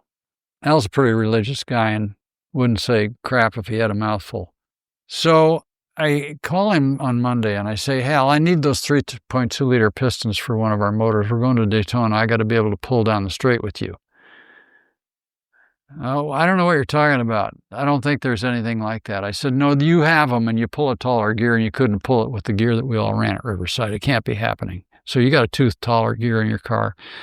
And I can tell by the rumble of the motor that it's a big motor. So let's not play around here. Well, you got to talk to Springer. I said, I'll call Springer, but he's going to bullshit me too. So what why am I doing that? Well, I don't know. Call Springer. I call Springer. He says, I don't know what you're talking about. I call Al back and I said, hey, Al, how am I going to get my hands on the big pistons for our new motors? Because this isn't working. We're racing against guys. It's not fair. And he says, well, we just crashed a car. I don't know anything about the pistons and barrels. That's Springer. And Springer doesn't know because that's Al. That's all bullshit. Right. So I said, you've been calling me about my honeycomb tubs. You want a tub? He says, yeah, I really need one because we were testing and Derek crashed the car and I need to replace the tub. I said, well, here's what we'll do. I've got one coming off the jig right now. It's going to be in my shop tomorrow. I'll put it on an airplane tomorrow if you put my 3.2-liter pistons and barrels on the plane coming the other way. Mm-hmm. I don't know anything about that. You got to talk to Springer. I called Springer. I said, I just made a deal with Al. He's getting one of my tubs, and you're going to give me the 3.2-liter barrels and pistons. He didn't realize that nobody told me that. Sure. And he says, okay. So my next motor, we get 3.2-liter barrels and pistons. I sent him to Ed Pink, and we built a ground pounder motor. I'd left Alvin to go to Ed Pink because I'm not going to race against myself. So I had Ed Pink do my motors, and great. They both did great motors. Both great Porsche engine builders. Oh, fabulous. Yeah. Alvin at Dial we had no trouble with and Ed Pink. Yeah, Ed's a good guy and a dear friend from drag racing days. Jim, what made you retire and get out of the car and go into the managing side of racing? Age. I was 48 years old, and I still was testing tires for BF Goodrich, which is more dangerous and difficult than any racing ever was. But that was a really lucrative thing for you too, wasn't it? Yes. Yeah. My BF Goodrich deal made my career. And we spent about $6 million a year, which was a big budget. But that wasn't me. That was tires and testing and travel and all that stuff. So, and we were on a build-back plan with them. I didn't get that. I got the money that accrued, my profit, my fee, my driver's fees, all of that. Everything else was BF Goodrich, tire development, all that kind of stuff. They spent a lot of money, but they got a lot of PR out of it, and it was a very, very successful program. So I don't look back and say, but it gave me 8 years of my career that was irreplaceable and bought me this building, and it fed my family, and it fixed up my home and bought me a boat. And I can say nothing but wonderful things about all my years with BF Goodrich. And that is a whole nother story how I even got there. But I think the reality is that I stopped. I was driving in the Daytona 24-hour race. I was always the fastest guy at night because I had X-ray vision. I didn't know this because I went after the Daytona 24-hour race. I thought I was squinting to go through the kink, which is flat in a 962. And this would have been what, about 85? Yeah, maybe 86 or 7. Okay. So I'm driving the car. I know it's the last year of my contract. I knew it when I was sitting in the car at the Glen the previous year. I knew that I was done. I said, I'm going to tell them over the winter. So I did tell them, and they said, no, you still test tires. So I did, but I didn't race. Bob Wallach replaced me. I hired him to replace me, and we teamed him at the Daytona 24-hour with Derek and John Andretti, and we won the race. Here's what happened. In the night, I was always the fastest. At Sebring, I was 3 seconds a lap faster than anybody else there because I could see, and I didn't know I could see at night like a cat. I didn't even know that. So I went to the doctor after I said to myself, I'm doing this to go through the kink flat. You're squinting. I'm going, I can't quite make out where the apex is. And that's really fast, 180 mile an hour left-hander. And so I go home and I go to the doctor and I say, you got to look at my eyes and tell me what's going on. I was squinting and I don't know what I was. I was 47, 48 years old, something, I don't remember. And he tests my eyes and he says, perfect 20/20 vision. I said, well, what did I have before? He said, X-ray vision, and you didn't come in and check with me, and you could see at night when nobody else could, which is why I was so damn fast at night. And it didn't occur to me that I had some physical thing that made it that way, because in the day I wasn't always the fastest driver, but I was at night. And at Sebring, I used to eliminate, after the sun went down, Instead of going out on the back straight, which is an airport runway, and down that and then turning right at the next one to go down to the tower, I just go out on the airport. I just stay flat in high gear all the way out onto the airport and around and dodge the whole next corner. Nobody was out there. Nobody knew I was doing it. I'd be 3 seconds faster than anybody else in the place at night. Because I could see, oh, shit, I'll just go out there. There's plenty of runway out there, and I'd do it. And then everybody else figured it out. And I learned it from Early Haywood. I said, hey, Haywood, do you think it's faster if you got on the runway? He says, Buzz, I've been doing it for years. It works great. And so off I go. So Haywood and I had that one down. But anyway, when I heard from the doctor that my eyes weren't what I thought they were just perfect. And now I've lost the use of this eye because in my cancer treatment, I had to have a hyperbaric chamber to stop the bleeding. And the pressure ruined my left eye. And so now I don't have very good vision in my left eye, but I still see okay. And so anyway, the main reason I stopped was the light bulb went on. Here's the bottom line. You're replacing the tubs because they're killing people.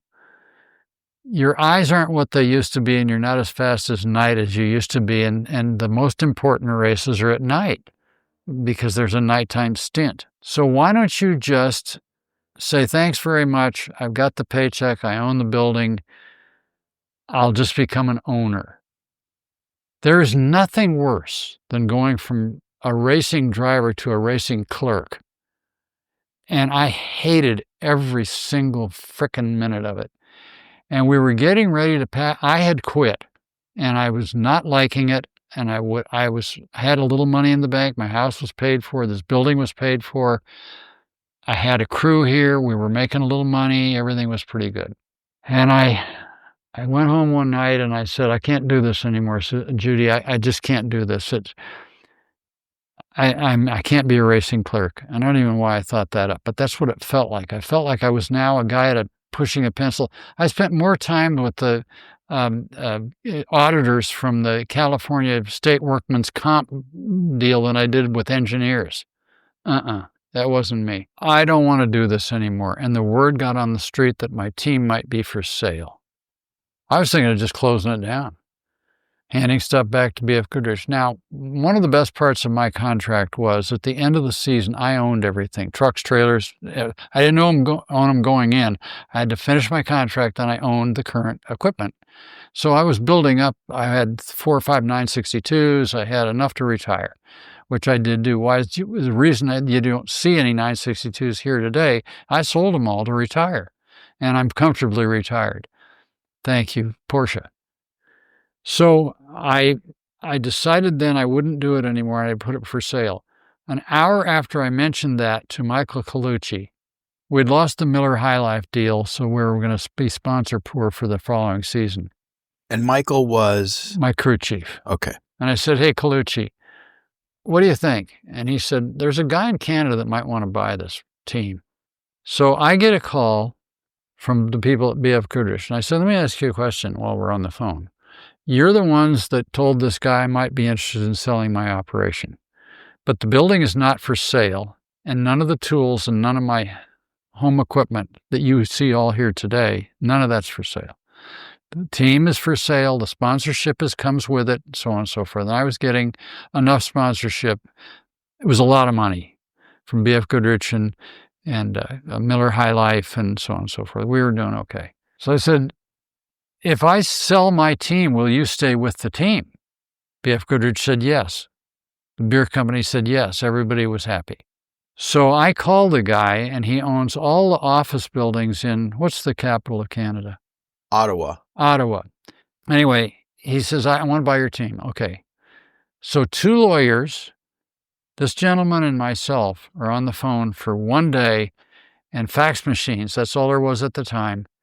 And he owns my team, and I'm telling Colucci, pack it up. The truck's leaving. The guys are leaving. They're on the payroll with him now. The payments are on that. I turned my leases on the tractors over. I owned the trailers, but I turned the leases on the tractors over to him. And on Thursday morning, they pulled out for Lime Rock, Connecticut, and I sat in my office here with nothing to do and almost crying. I felt that my whole life just left town. I went home, and I was so upset that the next morning, on Friday morning, I came to work. And I came in here and sat down at my desk, and it was silent. And there was pizza boxes on the counters and Coca-Cola, tall Coca-Colas with straws in them.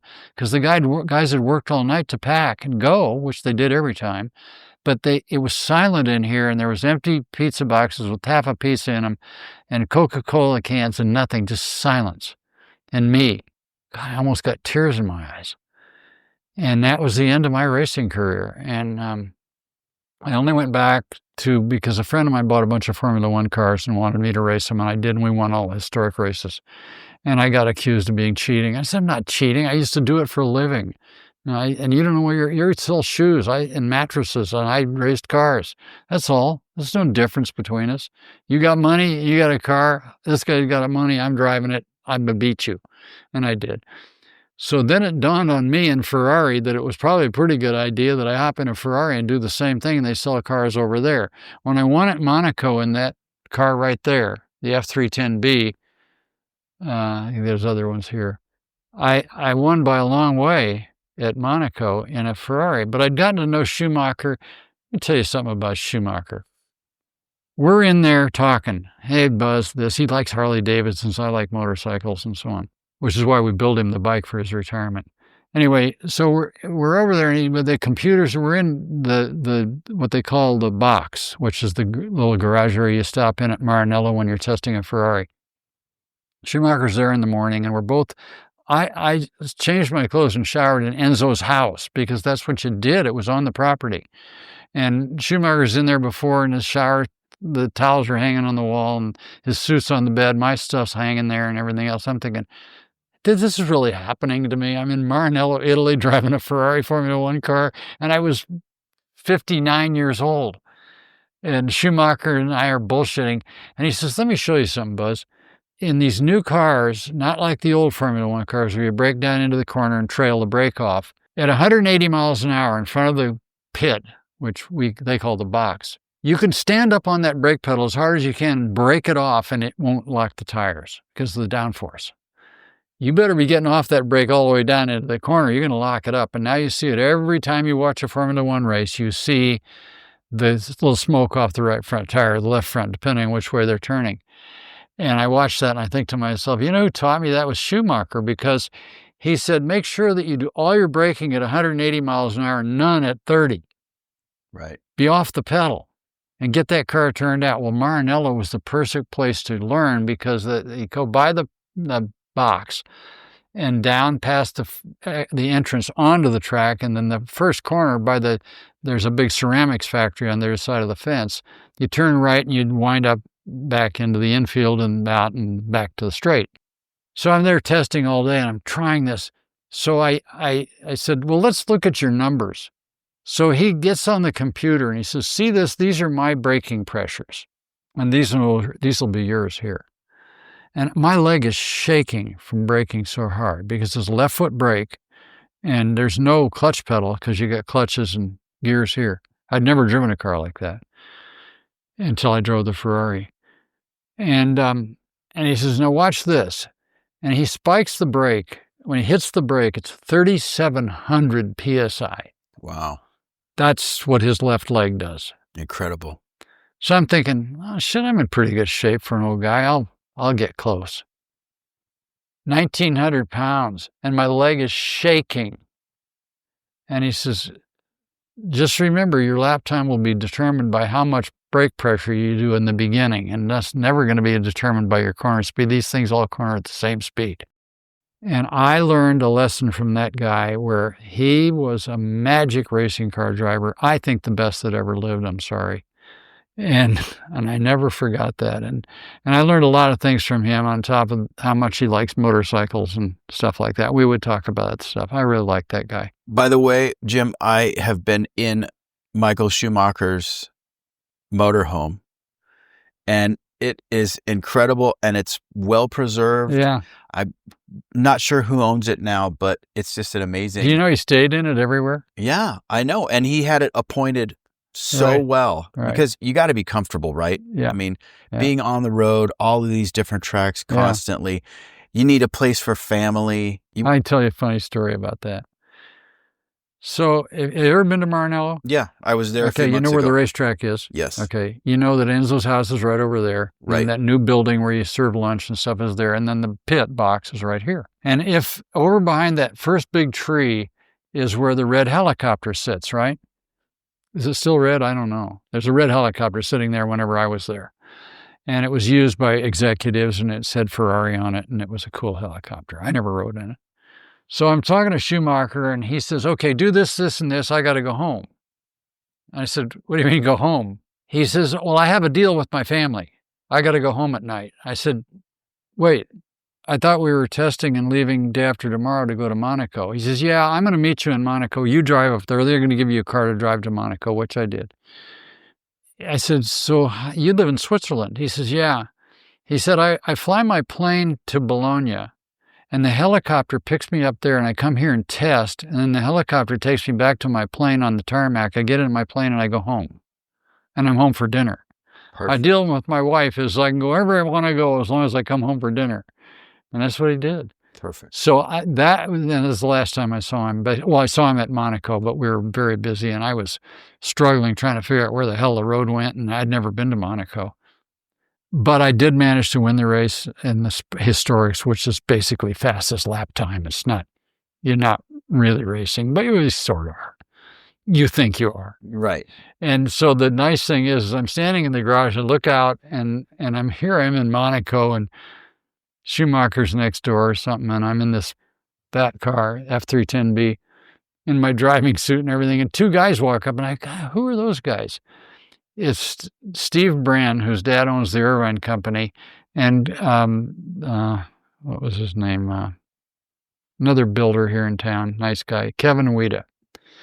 And I say, what are you guys doing here? Well, we heard you were doing this, and we wanted to come and see you do it. And we rented a boat in, what's the boat town around the corner from Monaco there? Big city. Nice. Nice.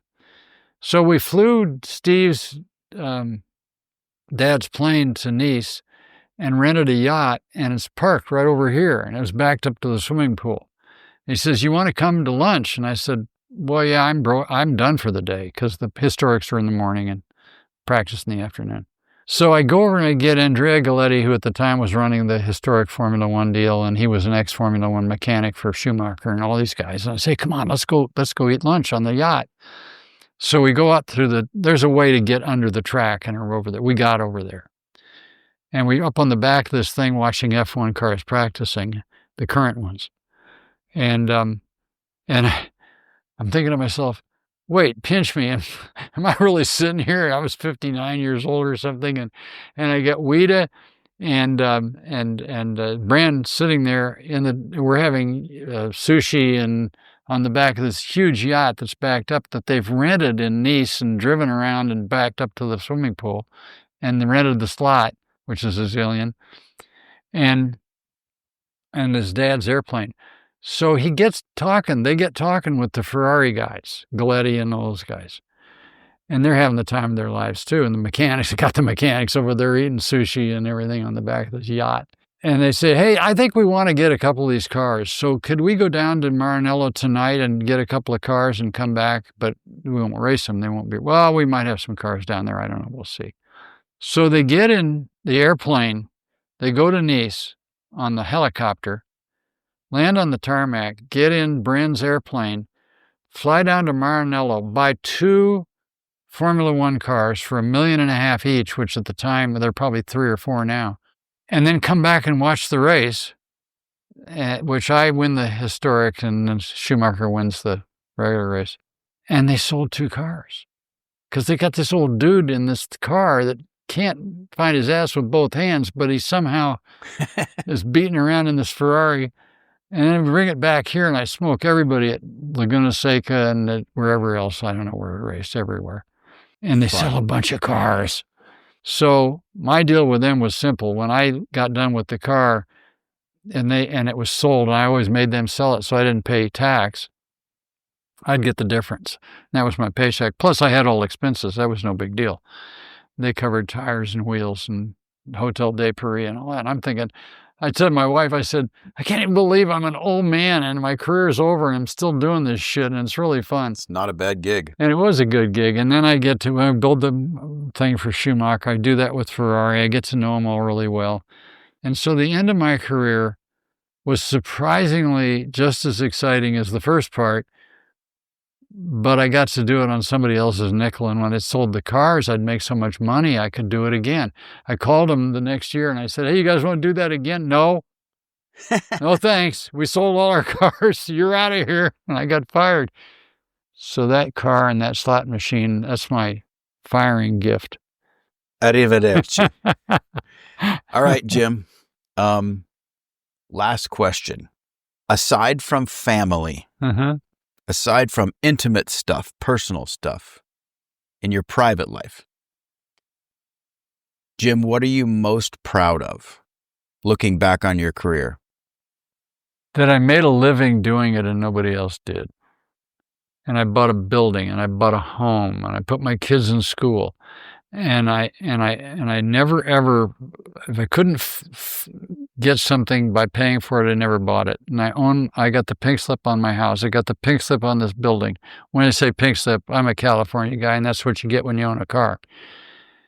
And so I was able to do what so many people have even done, and maybe even more successfully than I, but I outlasted them and I made a living doing it and I fed my children and I have money in the bank today and I own my real estate.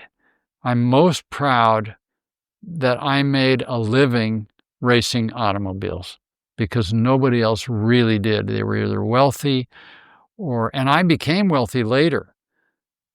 And that was not due to racing. My grandmother died and left money, and I got some money, but that didn't have anything to do with my racing. And it wasn't the kind of money, it wasn't Elon Musk money, but it was enough to say that I'm a comfortable guy. But I already owned my home. I already owned this building. I already had money in the bank. And I didn't even know I was going to get any when I became older because I already had it. And so I'm most proud that I raced cars, and every one of these photographs and everything is due to the hard work that the people here did. And I organized people in racing, and we traveled the world, and cars that were built in this shop on this floor traveled the world and won races under our name. So I think I could say I won this race, I won that race, I did this, I accomplished that, we built those. No, I can just say I made a living racing cars, which is all I ever wanted to do. When I was a little boy, my mother in 1948 took me to the Pasadena Rose Bowl. I didn't know what a car was. And I sat over the tunnel where you see the teams run out today for the Rose Bowl game. And I'm sitting right there leaning over the thing, and out comes a midget with an offie in it being pushed by a pickup truck, a 49 Ford pickup or whatever it was, with the rear wheels locked up because they don't have a transmission. They're direct drive. They lock the rear wheels, the truck starts pushing, and the wheels are skidding. They let go of the brake pedal, the rear wheels start turning, it starts the engine, and boom, this Offenhauser comes to life. And they go speeding around the Pasadena, and they do hot laps because they got to line up before the race starts. They can't come to a stop. And I'm watching these guys chugging around, and now it's a V8 60 that's been modified. It's another Offenhauser.